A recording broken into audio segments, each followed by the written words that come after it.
আপনারা দেখেছেন হয়তো আজকে সারাদিন আমরা একটা সারপ্রাইজিংলি পজিটিভ সাড়া পেয়েছি। মানে আমরা সাড়া পাবো হয়তো একটু আজ করতে পারছিলাম, বাট এই ধরনের সাড়া পাবো বুঝতে পারিনি। এবং এগেন আমি মানে অর্গানাইজারদের পক্ষ থেকে ক্ষমা চেয়ে নিচ্ছি যে যদি আজকে কারো এই মানে এত মানুষ একসাথে আসার কারণে সবাইকে আমরা ইকুয়াল লেভেলে ট্রিটমেন্ট দিতে পারিনি হয়তো। So যাদেরকে পারিনি তারা যদি কোনো ধরনের অসুবিধার সম্মুখীন হয়ে থাকেন সেই জন্য আমরা খুবই দুঃখিত। আজকে দুইটা মেইন ইভেন্ট ছিল। আপনারা জানেন যে একটা বড় গ্রুপ, প্রায় 60 থেকে 70 জনের একটা গ্রুপ আজকে সকালবেলা বিমানযোগে চট্টগ্রাম গিয়েছে এবং সেখান থেকে তারা কোরিয়ান ইপিজেড এবং মিরেশরাইয়ের যে economic zone, national economic zone, এই দুটো ভিজিট করেছেন। তো এখানে আমাদের বিভিন্ন দেশ থেকে আসলে বিদেশিরা গিয়েছেন, চায়না থেকে, নেদারল্যান্ডস থেকে, অস্ট্রেলিয়া, ইন্ডিয়া, বেশ কয়েকটা দেশের আমাদের ফরেনার গেস্ট ছিলেন যারা গিয়েছেন। আমাদের কিছু মিডিয়ার বন্ধুরাও গিয়েছিলেন, কিছু মোমেন্টস আপনারা অলরেডি পেয়েছেন, ছবিতে ক্যাপচার করা হয়েছে। তো ওনাদেরকে আমরা অ্যাকচুয়ালি ফুল ফ্রি উইল দিয়েছিলাম যে ওনারা যে কোনো কিছু ঘুরে দেখতে পারেন, যে কোনো প্রশ্ন থাকলে ওনারা জিজ্ঞেস করতে পারেন। ওগুলো জিজ্ঞেস করেছেন, আমাদের কর্মকর্তারা ছিলেন, সেগুলোতে ওনারা সেই প্রশ্নগুলো ওনারা আনসার করার চেষ্টা করেছেন, একটা খুবই ফুল পিকচার দেওয়ার চেষ্টা করেছেন। ওখানে আমরা ভবিষ্যতে কি কি ইনিশিয়েটিভ নিতে যাচ্ছি, হসপিটাল বলি, ইউনিভার্সিটি বলি, অ্যাকোমোডেশনের কথা বলি, যা যা ধরনের আমাদের লং টার্ম যে প্ল্যানটা, যে ভিশনটা, সেটাও আমরা শেয়ার করেছি। আবার একই সাথে যেসব চ্যালেঞ্জ এর মুখোমুখি আমাদের ইনভেস্টরদের হতে হয়, টিপিক্যালি যেগুলো মুখোমুখি হয়, সেগুলো নিয়েও ডিসকাশন হয়েছে। ওনাদের কাছ থেকে আমরা কিছু ফিডব্যাক নিয়েছি বোঝার জন্য যে আমরা আর কিভাবে ওনাদেরকে বেটার সার্ভ করতে পারি বা ওনাদেরকে ওই ইকোনমিক জোনগুলো বা এক্সপোর্ট প্রসেসিং জোনে ল্যান্ড করতে হেল্প করতে পারি। সো এটা আমাদের প্রথম প্রোগ্রামটা এখনও চলছে। ওনারা চিটাগাংয়ে আছেন। আমাদের আজকে রাতের একটা ফ্লাইট যোগে এই ফুল গ্রুপটা, 70 জনের গ্রুপটা আবার ঢাকায় ফিরে আসবেন, যাতে ওনারা আগামীকালকে আবার আমাদের আগামীকালকে বিভিন্ন প্রোগ্রামে পার্টিসিপেট করতে পারেন। আর একই সাথে আমাদের ইন্টারকন্টিনেন্টালের স্টার্ট আপ কানেক্ট যে ইভেন্টটা হলো, বেশ বড় সড়ো করে আমাদের স্টার্ট আপ কমিউনিটিকে কভার করার জন্য সারাদিনের লম্বা ইভেন্ট। আমার জন্য, আমি প্রথম প্যানেলটাই ছিলাম, সো আমি ফুল ডিটেলটা হয়তো বলতে পারবো না, ওটার জন্য আমি ফাইজ ভাইয়ের সাপোর্ট নিব। বাট আমার কাছে যেটা খুবই ওভারওয়েলমিংলি ভালো লেগেছে সেটা হচ্ছে যে শুধু ঢাকা থেকে স্টার্ট আপরা আসেনি। আপনারা দেখবেন যে সমগ্র দেশ থেকে, আপনি যদি এখানে অনেকের সাথে কথা বলে থাকেন তাহলে দেখবেন যে দেশের বিভিন্ন জায়গা থেকে আসলে স্টার্ট আপরা এসে অংশগ্রহণ করেছে স্বতঃস্ফূর্তভাবে। সেটা আমাদের জন্য একটা বড় পাওয়া। প্রায় 1500-র বেশি উদ্যোক্তাদেরকে আজকে আমরা এখানে পেয়েছি এবং প্রায়, if I understand it right, প্রায় 25টার চেয়েও বড়, বেশ বিদেশি গ্লোবাল বড় বড় ভেঞ্চার ক্যাপিটাল ছিলেন, তাদেরকে অনেকে আজকে পিচ করার সুযোগ পেয়েছেন। একই সাথে অনেকগুলো প্যানেল হয়েছে যেখানে খুবই ইন্টারঅ্যাক্টিভ একটা ডিসকাশন হয়েছে, সেখান থেকে বোঝার চেষ্টা করা হয়েছে আর কি করলে সরকার এবং আমাদের যে স্টার্ট আপ কমিটি আছে তারা একসাথে কোলাবোরেট করে কাজ করতে পারে। তো আমার পার্সোনাল একটা টেক, সেটা হচ্ছে যে স্টার্ট আপ ইকোসিস্টেমটাকে বিল্ড করার জন্য আসলে আমাদের সরকার থেকে স্টার্ট আপ কমিউনিটির কথাটা শুনতে হবে। আমরা সবসময় একটা ওই যে ওয়ান ওয়ে কমিউনিকেশনের দিকে চিন্তা করি যে আমরা বুঝতে পারছি যে কী করতে হবে। আসলে সত্যি কথা যে স্টার্ট আপে স্পেসে যারা কাজ করেন তারা আমাদের চেয়ে অনেক বেটার জানেন, অনেক বেটার বুঝেন। সেটা বিদেশি বিনিয়োগকারীদের কথাই বলি, আর আমরা আমাদের লোকাল যারা উদ্যোক্তা আছেন তাদের কথাই বলি। এনারা সবাই আসলে এই ইকোসিস্টেমে অনেক বেশি ইন্টিগ্রেটেড। তো ওনাদের ইন্টিগ্রেটেড ফর্মটার সাথে আমাদেরকে ওনাদের সাথে পার্টনার করতে হবে। তো সেটা আমার পার্সোনাল টেক। বাট আমি একটু ফাইজ ভাইকে বলবো যে আজকে সারাদিনের প্রোগ্রামটা যদি আরেকটু ডিটেলে আপনি বা কোনো ধরনের ডিসিশন হয়ে থাকলে বা ডিক্লারেশন হয়ে থাকলে সেটা যদি একটু শেয়ার করেন। Thank you. জি, থ্যাংক ইউ আশিক ভাই। আর আমি শুরুতেই আমাদের মাননীয় প্রধান উপদেষ্টার কার্যালয়, অফিস, বিডা এবং আইসিটি ডিভিশনকে ধন্যবাদ জানাই এরকম একটা সাকসেসফুল প্রোগ্রাম উপহার দেওয়ার জন্য। শুরুতে আমাদের ধারণা ছিল পার্টিসিপেশন আনুমানিক 1000-এর কাছাকাছি হবে, কিন্তু আমরা ওভারওয়েলমলি হাই পার্টিসিপেশন পেয়েছি। প্রায় 1500-র বেশি অ্যাটেন্ডি আছে, 70টার বেশি এক্সপার্ট স্পিকার আমরা পেয়েছি আজকে। 3টা প্যারালাল সেশন চলছে, আপনারা যদি খেয়াল করে থাকেন 3টা প্যারালাল হলে প্রোগ্রাম চলছে। 25টার বেশি ফরেন এবং লোকাল ভেঞ্চার এখানে পার্টিসিপেট করেছেন, যাদের এস্টাবলিশড ভেঞ্চার ক্যাপিটাল ফার্ম আছে, এবং একই সাথে 15টার বেশি ইনডেপথ সেশন ফোকাস ডিসকাশন হয়েছে। তো প্রথম যে সেশনটা ছিল আজকে সকালে, সেটা ছিল আমাদের স্টার্ট আপ বাংলাদেশের পক্ষ থেকে কিনোট স্পিচ। তারপরে আমরা এখানে আমাদের বাংলাদেশ ব্যাংকের, কেন্দ্রীয় ব্যাংকের governor doctor Ahsan H Mansur উপস্থিত ছিলেন, এবং পরবর্তীতে আমরা দেখেছি যে ইনভেস্টমেন্ট, প্রথম যে সেশনটা ছিল সেটা স্টার্ট আপ বাংলাদেশের পক্ষ থেকে একটা কিনোট স্পিচ দিয়েছেন স্টার্ট আপ বাংলাদেশের একজন বোর্ড অফ গভর্নেন্স মেম্বার। সেখানে উপস্থিত ছিলেন বিডের চেয়ারম্যান, বাংলাদেশ ব্যাংকের গভর্নর, আইসিটি সচিব, এবং আমি উপস্থিত ছিলাম। এরপরে যে সেশনগুলো হয়েছে সেখানে মূলত ইনভেস্টমেন্ট এবং স্টার্ট আপ সেন্ট্রিক সেশনগুলো হয়েছে। যেমন একটা সেশন হয়েছে হোয়াই ইনভেস্ট ইন বাংলাদেশ, যে বাংলাদেশে ইনভেস্টমেন্টের অপরচুনিটি কি এটা তুলে ধরা হয়েছে। তারপর হচ্ছে বিল্ডিং ইনভেস্টেবল বিজনেস, যে স্টার্ট আপদেরকে গাইড করার জন্য যে কিছু রোড ম্যাপ এবং কিছু নার্সিং প্রিন্সিপাল তুলে ধরা হয়েছে। এবং তারপরে ফান্ড রাইজিংয়ের কিছু পদ্ধতি বাতলে দেওয়ার জন্য আমরা একটা সেশন করেছি, সেটা হচ্ছে fund raising in the new era adapting to market shifts, এটা একটা। আর তারপর আরেকটা হচ্ছে যে finding the right problem to solve the DNA of high growth startups. মূলত স্টার্টআপগুলোকে কীভাবে, তাদের চ্যালেঞ্জগুলোকে কীভাবে মোকাবেলা করতে হবে, বা তারা কী ধরনের চ্যালেঞ্জ মোকাবেলা করছেন, এই ধরনের মানে ফোকাসড সেশন হয়েছে আর কি। আর এখন যেই সেশনটা চলছে, এটা অ্যাবাউট টু ফিনিশ, সেটা হচ্ছে যে how edtech education technology can solve বাংলাদেশের education crisis and unlock its next generation frontier. তো এখানে আমাদের মাননীয় শিক্ষা উপদেষ্টা আছেন সিআর আবরার, এবং আরও একজন বিজ্ঞানী আছেন ডক্টর আবেদ। সবাই মিলে এখানে মেটা রিপ্রেজেন্টেশন আছে বাংলাদেশের বিভিন্ন এডটেক কোম্পানি, যেমন শিখো, 10 মিনিট স্কুল, ওনারা এই সেশনটা কন্ডাক্ট করছেন আর কি। আচ্ছা, তো সকালে আমরা শুরু করেছি, আমরা ইনসেপ্টার যে ওনার আছেন, তো তাদের যে সেকেন্ড জেনারেশন নাবিলা, উনি নতুন একটা স্টার্ট আপ শুরু করেছেন, এবং সেই স্টার্ট আপের মাধ্যমে উনি বাংলাদেশি স্টার্ট আপদের জন্য $1 মিলিয়ন ডিক্লেয়ার করেছেন। এবং এই ফান্ডটা ওনারা ইকুইটি ফান্ড এবং গ্র্যান্ট এবং ইকুইটি ফান্ড উভয় হিসাবে, এবং লেন্ডিং, এই তিনটা ফর্মের যে কোনো একটা ফর্মে দে আর ওপেন, যে কোনো ফর্মে তারা এটা বাংলাদেশি স্টার্ট আপদের জন্য ব্যয় করবেন। আমরা এটাকে অত্যন্ত আন্তরিকভাবে স্বাগত জানাই, কারণ হচ্ছে স্টার্ট আপ বাংলাদেশের মাধ্যমে যেই ফান্ডিংটা এসেছে, আমরা দেখেছি প্রায় 76% হলো foreign venture capital. So Bangladeshi কোম্পানিগুলো যদি বাংলাদেশে ফান্ডিং করে, তাহলে এটাকে আমরা অত্যন্ত সাধুবাদ জানাই। আমি মনে করি যে বাংলাদেশ ব্যাংক রিসেন্টলি যেই পলিসিগুলো নিয়েছে, আপনারা খেয়াল করেছেন যে প্রথমবারের মতো বাংলাদেশ ব্যাংক সিগনিফিক্যান্টলি একটা আউটবাউন্ড ট্রানজ্যাকশনের, ফরেন কারেন্সি ট্রানজ্যাকশনের একটা উইন্ডো ওপেন করেছে। এবং একই সাথে স্টার্ট আপ বাংলাদেশের আমাদের যে স্টার্ট আপগুলো আছে, তাদের মধ্যে একটা বড় দাবি ছিল যে শেয়ার শপিং। তো বাংলাদেশ ব্যাংক এই বাধাটাও সরিয়ে দিয়েছে, অর্থাৎ স্থানীয় যারা স্টার্ট আপ আছে, তারা যদি দেশের বাইরে যদি কোনো স্টার্ট আপ বা কোম্পানির শেয়ার ওন করেন, তাহলে এখন থেকে তারা শেয়ার শপিং করতে পারবেন। আর এর বাইরে আমাদের বাংলাদেশ ব্যাংকের গভর্নর দুটো প্রমিনেন্ট ডিক্লারেশন দিয়েছেন এখানে। সেই দুটো ডিক্লারেশন হচ্ছে যে আমরা দীর্ঘদিন ধরে বাংলাদেশ ব্যাংকের কাছে বিভিন্ন কমার্শিয়াল ব্যাংকের, বাণিজ্যিক ব্যাংকের যে স্টার্ট আপ ফান্ডটা জমা ছিল, সেটা লিবারালাইজ করতে বলেছে আর কি। তো বাংলাদেশ ব্যাংকের গভর্নর আজকে ডিক্লেয়ার করেছেন যে এই ফান্ড অফ ফান্ডের প্রায় 800 কোটি টাকা ওনারা আগামী এক সপ্তাহ থেকে এক মাসের মধ্যে ওনারা উন্মুক্ত করে দিবেন।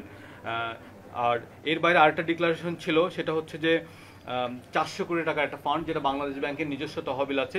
এই তহবিলটা বলেছেন যে ডেপ্ট কিংবা ফাইন্যান্সিং যে কোনো একটা ফান্ডিং মডেলে স্টার্ট আপদের জন্য উন্মুক্ত করা হবে, এবং এটা এখন থেকে আগামী কয়েক মাসের মধ্যেই করা হবে।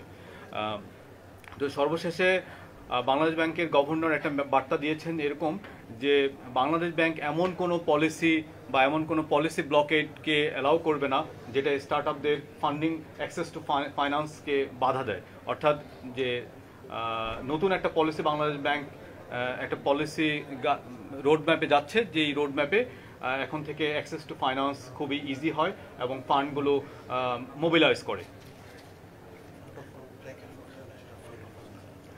এর বাইরে তৃতীয় একটা ডিক্লারেশন এসেছে, সেটা হচ্ছে যে আপনারা জানেন জাইকা এবং বাংলাদেশের সাথে স্টার্ট আপ বাংলাদেশের জন্য ফান্ড অফ ফান্ড একটা আলোচনা দীর্ঘদিন ধরে চলছিল, যে সরকার বাজেট সাপোর্ট থেকে, জাইকা থেকে বাজেট সাপোর্টের যেই টাকাটা পায়, সেই টাকার একটা অংশ স্টার্ট আপদের জন্য ফান্ড অফ ফান্ড হিসাবে বিনিয়োগ করার জন্য ইআরডি এবং ফাইন্যান্স মিনিস্ট্রির সাথে আইসিটি মিনিস্ট্রির একটা দীর্ঘ আলোচনা হচ্ছিল।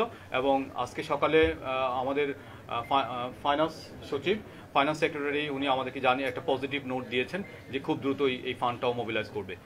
তো সব কিছু মিলে আর সকালের প্রথম সেশনে আমি একটা জিনিস উল্লেখ করতে চাই, আমাকে প্রশ্ন করা হয়েছিল যে ইন্টারনেট বন্ধ বিষয়ে। সেখানে আমরা 4টা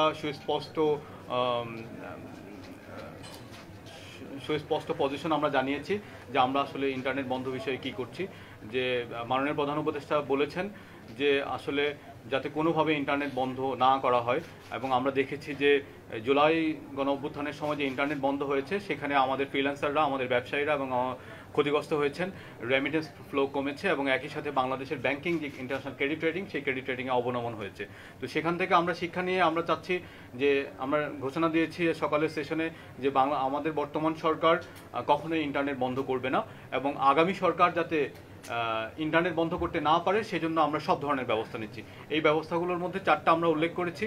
একটা হচ্ছে যে আমরা এই সপ্তাহে বা আগামী সপ্তাহে যে আমরা সাইবার সেফটি অর্ডিন্যান্সটা পাস করব, সেখানে আমরা ইন্টারনেটকে নাগরিক অধিকার হিসাবে স্বীকৃতি দিয়েছি, যেটা আমাদের ইনভেস্টরদের একটা বড় ধরনের দাবি ছিল।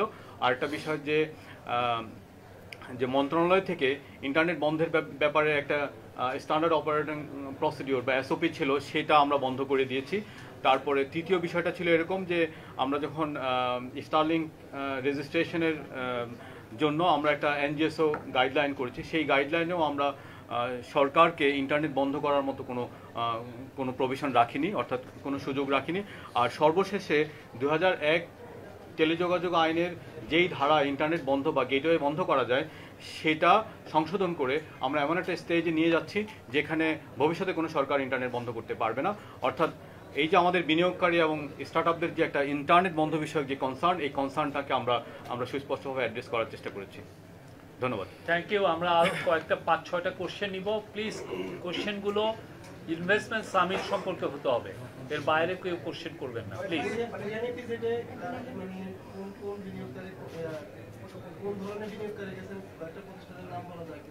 এটা আমরা বিনিয়োগকারীদের নাম আপনাদেরকে আমরা পরে দিয়ে দেওয়ার চেষ্টা করব। আমার কাছে আসলে এই মুহূর্তে লিস্টটা নেই যে কে কে গেছেন, আমরা কোন কোন দেশ থেকে গেছেন সেটা একটু আগে আপনাদেরকে শেয়ার করেছি।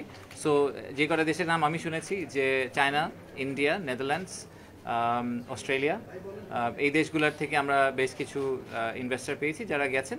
আর আমাদের ইনফ্যাক্ট আমরা কিছু প্রসপেক্টিভ বাংলাদেশি ইনভেস্টরদেরকেও নেওয়ার চেষ্টা করেছি, যারা একেবারেই ডিসিশন পয়েন্টের খুব কাছাকাছি চলে গেছেন কিন্তু তারা কনসিডার করছেন খুব হেভিলি যে ওনারা ইকোনমিক জোনগুলোতে ইনভেস্ট করবেন, তাদেরকে আমরা নিয়ে গেছি যাতে ওনাদের কনসার্নগুলো এবং ওনাদের ভিউগুলো আমরা শুনতে পারি।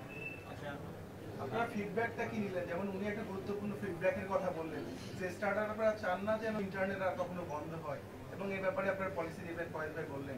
আর কি কি ফিডব্যাক আজকের প্রথম দিনে? পার্সোনাল ডেটা প্রোটেকশন অ্যাক্ট নিয়ে একটা প্রশ্ন ছিল ওদের, আমরা এটা ক্লিয়ার করেছি যে আমরা এপ্রিলের মধ্যে ড্রাফটটা আমাদের বিজনেস কমিউনিটির মাধ্যমে যাদের কাছে এখনো পৌঁছে নেয় তাদেরকে পাঠিয়ে দিব। আপনারা জানেন যে এটা গত 2 সপ্তাহ অনলাইনে ছিল, এবং আমরা কিছু সিলেক্টিভ বিজনেস কমিউনিটিকে এটা পাঠিয়েছি প্রাথমিক ফিডব্যাক পাওয়ার জন্য। তো সেই প্রাথমিক ফিডব্যাকগুলো আমরা পেয়েছি, যেমন এমচ্যামের কাছ থেকে পেয়েছি, এবং আরও কিছু সিলেক্টিভ ফাইন্যান্সিয়াল লয়ারের কাছ থেকে নিয়ে আমরা এখন এটা আপডেট করছি। By the end of this month, এপ্রিলের শেষে আমরা আবার এটা অনলাইনে আবার উঠিয়ে দিব পাবলিক কনসালটেশনের জন্য। তো সেটা আমরা তাদেরকে একটা প্রাইমারি কমিটমেন্ট করেছি এরকম, by the end of May the draft will be open for all. আপনি তো অলরেডি কয়েকটা ফান্ডের কথা বললেন, কি পেতে চাচ্ছেন আপনারা এবারে সামিট থেকে? আমি আজকের স্পেসটায় থাকি কারণ ওভারঅল সামিটের কনভারসেশন আমরা আগে আরেকবার করেছি। আচ্ছা প্লিজ উনি একটা করে যাই। হ্যাঁ, আচ্ছা। সো আজকের আজকের যেই সামিটটা ছিল, এই সামিটটাতে আমরা primarily, and please feel free to add, সেটা হচ্ছে যে আমার মতে 2টা জিনিস আমরা অ্যাচিভ করার চেষ্টা করেছি। বাইরে থেকে অনেক ভেঞ্চার ক্যাপিটাল ফার্মের ইনভেস্টররা এসেছেন, তাদেরকে যে মেসেজটা আমরা দেওয়ার চেষ্টা করেছি সেটা হচ্ছে যে নতুন বাংলাদেশে, নিউ বাংলাদেশ, আমরা কোলাবোরেটিভলি রেড টেপগুলোকে রিমুভ করার চেষ্টা করছি। স্টার্ট আপ কমিটির জন্য তারা যে চ্যালেঞ্জগুলো অনেক দিন ধরে ফেস করে আসছেন, যেই কারণে বাংলাদেশের স্টার্ট আপ কমিউনিটি যত বড় হওয়া উচিত ছিল তত বড় এতদিনে হয়নি, সেই রেড টেপগুলো আমরা সরকার থেকে রিমুভ করার চেষ্টা করছি, এবং সেই রিমুভালটা আমরা একসাথে করার চেষ্টা করছি। আমরা এই যে বাংলাদেশ ব্যাংকের যে 800 কোটি টাকা এবং 400 কোটি টাকার কনভারসেশনটা হলো, এটার ব্যাকগ্রাউন্ড আমি জানি না আপনারা জানেন কিনা। প্রায় মাস 2 আগে আমরা বিডার অফিসে বাংলাদেশ ব্যাংকের গভর্নরকে ডেকেছিলাম, আমাদের আইসিটি মিনিস্ট্রির লোকজনকে ডেকেছিলাম এবং স্টার্টআপের উদ্যোক্তাদের ডেকেছিলাম, ডেকে জিজ্ঞেস করছিলাম যে আপনাদের সমস্যাটা, টেল আস ইউর প্রবলেমস, আপনারা কোথায় প্রবলেম ফেস করছেন। তো আমরা আজকে ভিসিদেরকে, ভেঞ্চার ক্যাপিটালিস্টদেরকে এই মেসেজটাই দেওয়ার চেষ্টা করেছি যে সরকার থেকে আমরা genuinely we have all intention to remove all the red tapes, যাতে স্টার্টআপ কমিউনিটি থ্রাইভ করতে পারে। আর স্টার্টআপ কমিউনিটি বাংলাদেশে যারা আছেন তাদেরকেও আমরা একটা সিমিলার মেসেজের অন্য সাইডটা দেওয়ার চেষ্টা করেছি যে আমরা ওনাদের পাশে আছি এবং আমরা শুধু ঢাকা বেসড স্টার্টআপদের পাশেই নেই, আমরা আসলে সমগ্র দেশটাকে একবারে লিফট করতে চাই। আমরা শুধু ঢাকা বেসড স্টার্টআপদেরকে সাপোর্ট করতে চাই না, সবাইকে সাপোর্ট করতে চাই, ইকুয়ালি তাদেরকে ট্রিটমেন্ট দিতে চাই। তো সেটাই আমরা আজকে মেসেজটা পাস করার চেষ্টা করেছি। প্লিজ আপনার পরিচয়। আমি জাইজেদিন থেকে বলছি, আমি সাইফুল, জাইজেদিনের সিনিয়র এমপ্লয়ি। স্টারলিং সম্পর্কে জানতে চাচ্ছি, এটা নিয়ে অনেকের আগ্রহ আছে, মানে এটা কি তারা সরাসরি এখানে বিজনেস করবেন নাকি তারা এখানে কোনো ভেন্ডর নিয়োগ করবেন বা ডিস্ট্রিবিউশন প্রসেসটা কি হবে, এটা একটু আজকের বিষয়ে থাকলে ভালো। আজকে তো স্টারলিংক নিয়ে কোনো কথাবার্তা নেই, একেবারেই জিরো। স্টারলিংক কি করবেন এটা আপনাদের স্টারলিংকে জিজ্ঞেস করতে হবে, ওনারা কালকে পরশু থাকবেন, আমাকে জিজ্ঞেস করবেন। যেহেতু জিজ্ঞাসা ছিল।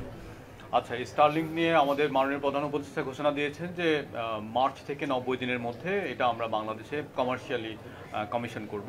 তো Starlink has given the authority to work on its own.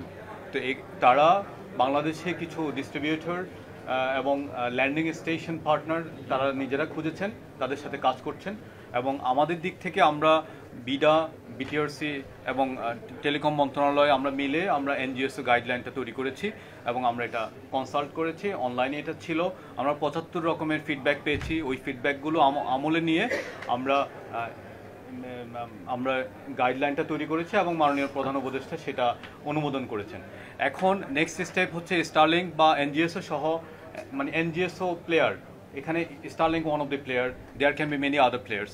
So Starlink সহ অন্য যারা NGSO non geostationary orbit satellite যারা সেবাগুলো দিচ্ছেন, সেই সেবাদাতারা তারা এখন বিটিআরসিতে আবেদন করবেন এবং সেই আবেদনের সাপেক্ষে তাদেরকে অনুমোদন দেওয়া হবে এবং তারা বাংলাদেশি সরকারি এবং বেসরকারি যে বিনিয়োগ পার্টনার আছেন তাদের সাথে কাজ করবেন।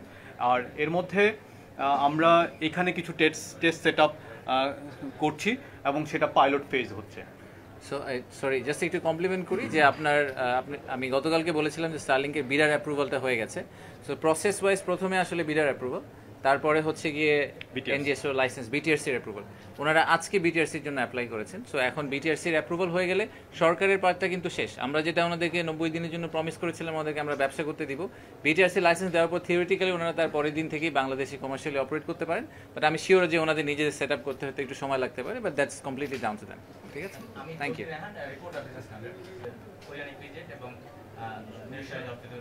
আপনি কি এক্সপেক্ট করতেছেন যে এখানে তারা কি বিনিয়োগ করবেন? আপনি এর আগে জানিয়েছিলেন যে যারা ফ্যাক্টরি সেটআপ একটা মনস্থির করতেছে তারাই যাচ্ছে, আপনি কি আশা করতেছেন? আর বাংলাদেশে কেন এফডিআই আসবে, এটা আপনার কি মনে হয়?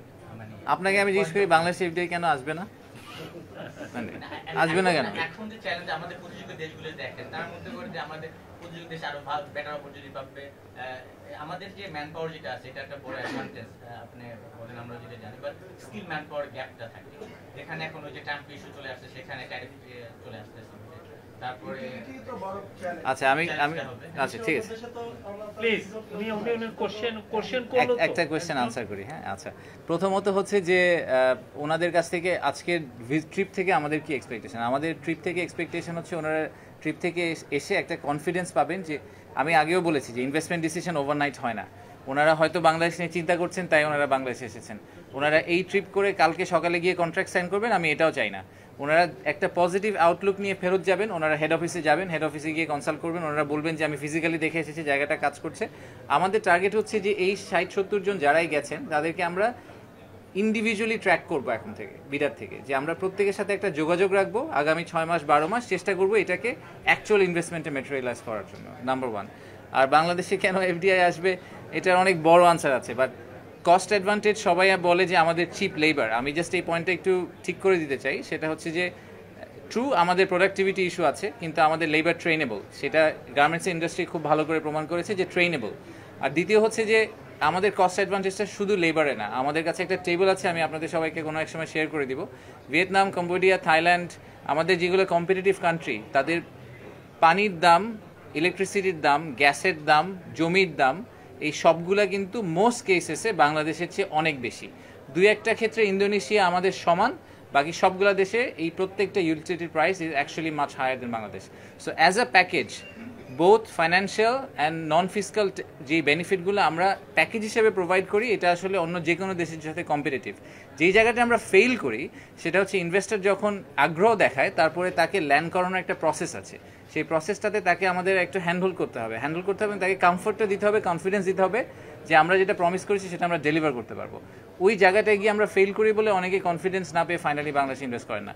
So we need to figure out যে ওই জায়গাটাতে আমরা কীভাবে সরকার থেকে সাপোর্ট দিতে পারি যাতে ওনারা বাংলাদেশে ইভেন্চুয়ালি ল্যান্ড করেন। আমার নাম মনিরুজ্জামান। শুধু ঢাকায় সীমাবদ্ধ না, সারা দেশেই আপনারা ছড়িয়ে দিতে চান। আজকে যে $1 মিলিয়ন প্রতিশ্রুতি পাওয়া গেল, এটা বন্টনের ক্ষেত্রে কবে নাগাদ এটা বন্টন করা হতে পারে এবং প্রক্রিয়াটা কি, কারা এটা সুযোগ পাবে, আপনাদের কোনো এটা নীতিমালা থাকবে কিনা বা কিভাবে এটা বিতরণ করা হবে? দেশের 5টা বিভাগে ন্যাশনাল ইয়থ সামিট করেছে এবং প্রতিটা বিভাগ থেকে আমরা দুজন দুটা স্টার্ট আপকে পিক করেছি আর কি। তো আমরা এই যে ইনিশিয়েটিভটা আমরা এটা কন্টিনিউ করব। এখন থেকে আমরা আমাদের ইউনিভার্সিটি অ্যাক্টিভেশন প্রোগ্রাম আছে, সেই প্রোগ্রামগুলো আমরা সচল করব এবং সচল করে এই ইউনিভার্সিটি অ্যাক্টিভেশনগুলো আইসিটির অধীনে দুটো দপ্তর আছে যারা প্রি-সিড স্টার্ট আপ নিয়ে কাজ করে, আইডিয়া এবং যারা অ্যাক্সিলারেশন ফেজ এবং ভিসি নিয়ে কাজ করে, সেখানে স্টার্ট আপ বাংলাদেশ। সো এই দুটোর মাধ্যমে আমরা বাংলাদেশের প্রত্যেকটা ইউনিভার্সিটির যারা ইনোভেশন ক্লাব আছে তাদেরকে রিচ করার চেষ্টা করব। তো এটা হচ্ছে একটা প্রসেস এবং প্রতিটা ইউনিভার্সিটি থেকে আমরা ক্যান্ডিডেট পিক করব, স্টার্ট আপ পিক করব। আর দ্বিতীয় যে বিষয়টা আছে সেটা হচ্ছে স্টার্ট আপ বাংলাদেশের একটা প্রতিষ্ঠিত ওয়ার্ক প্রসেস আছে যে আমাদের যারা ভিসি ফান্ড পেতে চান তারা যদি সারা বছর ব্যাপী অ্যাপ্লাই করতে পারেন, তো যখন অনেকগুলো অ্যাপ্লিকেশন জমা হয় তখন আমরা পিচিং সেশন অ্যারেঞ্জ করি এবং সেখানে স্টার্ট আপ বাংলাদেশের বোর্ড এবং গভর্নর্স, যেখানে সরকার এবং সরকারের বাইরে অন্যান্য স্টেক হোল্ডাররা আছেন, তাদের সামনে পিচিং করা হয়। পিচিংয়ে সেখানে কিছু স্কোরিং ক্রাইটেরিয়া আছে, স্কোরিং ক্রাইটেরিয়া যারা পাস করেন তাদেরকে এই ফান্ডগুলো বরাদ্দ করা হয়। সো আমরা এই যে এই প্রক্রিয়াটা বেগবান করবে এবং এই প্রক্রিয়াটাতে চলমান থাকবে। সেক্ষেত্রে যারা এই পিচিংয়ে পাস করবেন তাদেরকে দেওয়া হবে, আপনার ফান্ডিং অ্যাক্সেস টু ফান্ড দেওয়া হবে, আর একই সাথে ইউনিভার্সিটি অ্যাক্টিভেশন থেকে যারা আসবে তাদেরকেও ফান্ড দেওয়া হবে। ধন্যবাদ। নাম্বারটা বলে দেব কত দেশ এবং কতজন একটা প্রশ্ন ছিল এখানে, আমার নাম আবির। দাঁড়ান একটা প্রশ্নের দিকে আসছে। এখানে একবার আসছে জি, আপনি আবার বলেন একটু। এটা বলছিল তো প্রথমে একবার। প্রায় 25টা দেশ থেকে 70 জনের বেশি বিনিয়োগকারী এসেছে আজকের জন্য। জি, আজকের জন্য শুধু শুধু স্টার্টআপদের জন্য 25টার বেশি দেশ থেকে 70 জনের উপরে বিনিয়োগকারী এসেছে। ঠিক আছে, এটা শেষ হওয়ার পরে একটা ব্রিফিং করব অন্য একটা বিষয়ে, জাস্ট ওনাদের এটা আগে, হ্যাঁ এইখানেই করবো, ডোন্ট ওয়ারি। আমরা জানি আপনি কি জিনিস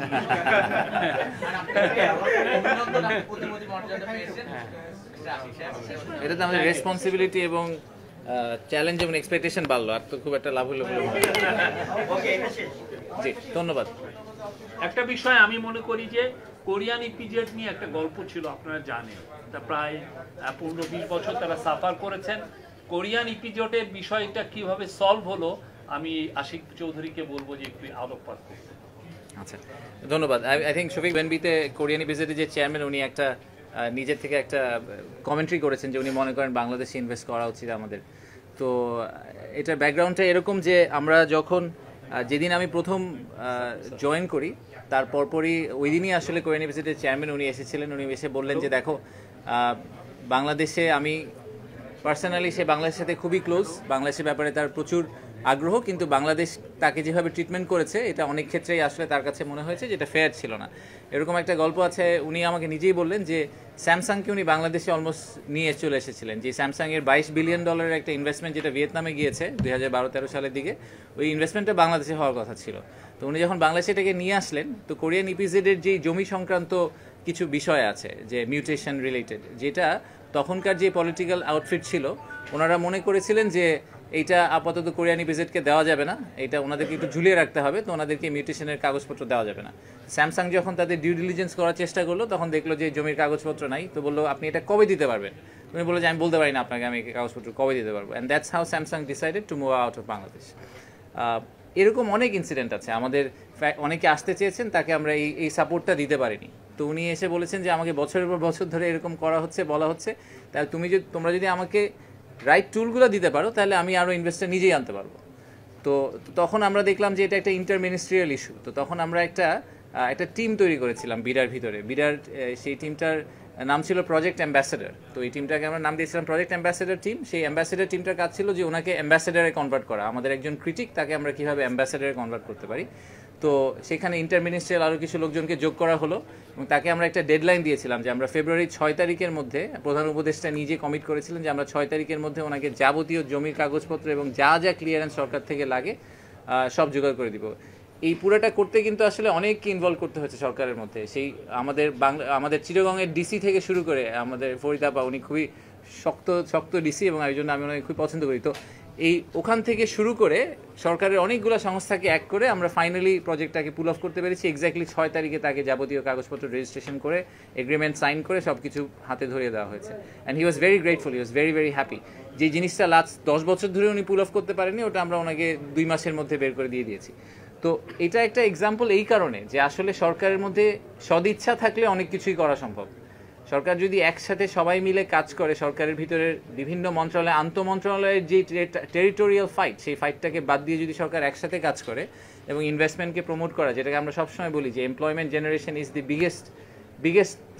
বিগেস্ট প্রবলেম বলবো না, আমি বলবো যে অপরচুনিটি, এবং at the same time the single biggest challenge we have, যে এমপ্লয়মেন্ট জেনারেশনের ব্যাপারটা। তো সেইটাকে প্রাইমারি গোল হিসেবে ধরে সরকারের সব মন্ত্রণালয় যদি একসাথে কাজ করে, এটাকে ডেফিনেটলি অ্যাচিভ করা সম্ভব। সো এটা ইজ এ গ্রেট এক্সাম্পল। সেই এক্সাম্পলটাকে আমাদের আরও 10 বার কপি করতে পারতে হবে। সো এই উইনটাকে আসলে এই same wins we need to show many wins to our investors, যাতে তারা পরে এসে, উনি এখন কিন্তু আমাদের জন্য প্রায় 31 জন বিনিয়োগকারীকে কোরিয়া থেকে ধরে নিয়ে এসেছেন এই ইনভেস্টমেন্ট সামিটে জয়েন করার জন্য। So this is exactly how we should be operating in future.